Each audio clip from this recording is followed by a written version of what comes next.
Hi friends, welcome to Sufi vlogs. இன்னைக்கு நம்ம சமைக்க போகிறது சென்னாக்குனி நூக்கல் கிரேவி. இதுக்கு தேவையான பொருட்கள்: வெங்காயம், தக்காளி,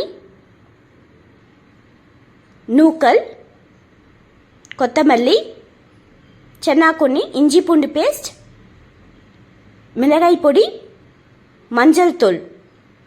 இப்போ எப்படி செய்யலாம் பார்க்கலாம் வாங்க. குக்கரில் செய்ய போகிறேன். தேவையான அளவு எண்ணெய் போட்டுக்கோங்க.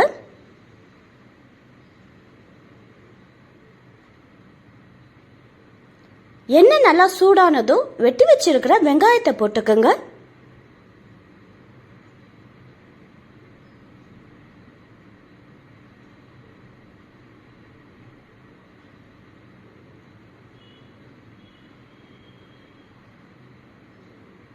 நல்லா கலந்து விடுங்க. நல்லா கோல்டன் ப்ரௌன் ஆகணும் ஃப்ரெண்ட்ஸ் வெங்காயம். அப்போதான் டேஸ்டியாக வரும். தேவையான அளவு உப்பு சேர்த்துக்குங்க.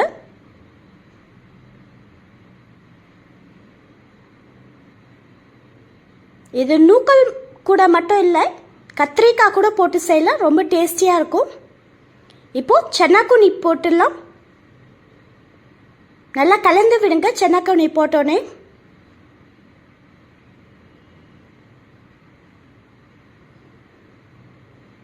இது சாதம் கூட ரொம்ப டேஸ்டியாக இருக்கும்.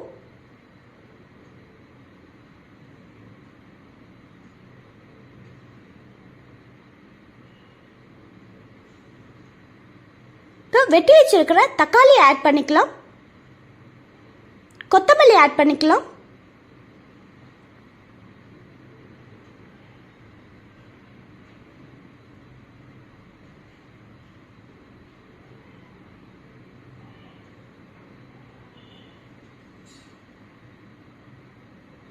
நல்லா கலந்து விட்டுக்கிட்டே இருங்க, இல்லைன்னா அடி பிடிச்சிக்கும். மஞ்சள் தூள் சேர்த்துக்குங்க. தேவையான அளவு மிளகாய் பொடி சேர்த்துக்குங்க.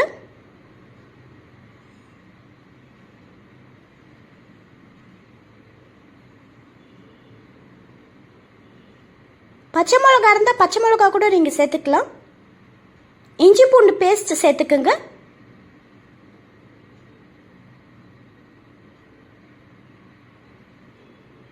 இப்போ வெட்டி வச்சிருக்கிற நூக்கலை சேர்த்துக்குங்க.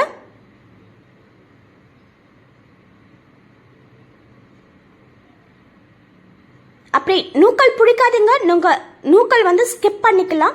வெறும் சென்னாக்குடி மட்டும் போட்டு கிரேவி மாதிரி செஞ்சுக்கலாம். ரொம்ப நல்லா இருக்கும் இது சாதம் கூட.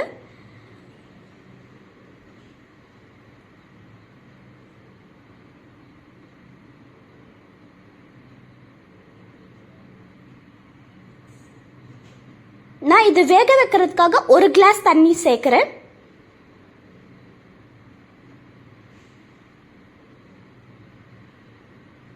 தண்ணி சேர்த்ததும் நல்லா கலந்து விட்டு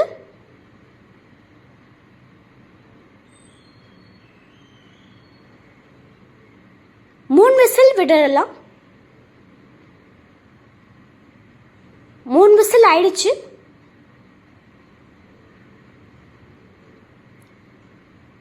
ஓகே ஃப்ரெண்ட்ஸ், நம்ம சென்னாக்குனி நூக்கல் கிரேவி ரெடி ஆயிடுச்சு. இது வீட்டில் இருக்கிறவங்க எல்லாருக்கும் சமைச்சு கொடுங்க. எங்கள் சேனலை ஷேர் பண்ணுங்கள், சப்ஸ்கிரைப் பண்ணுங்கள். தேங்க்ஸ் ஃபார் வாட்சிங்.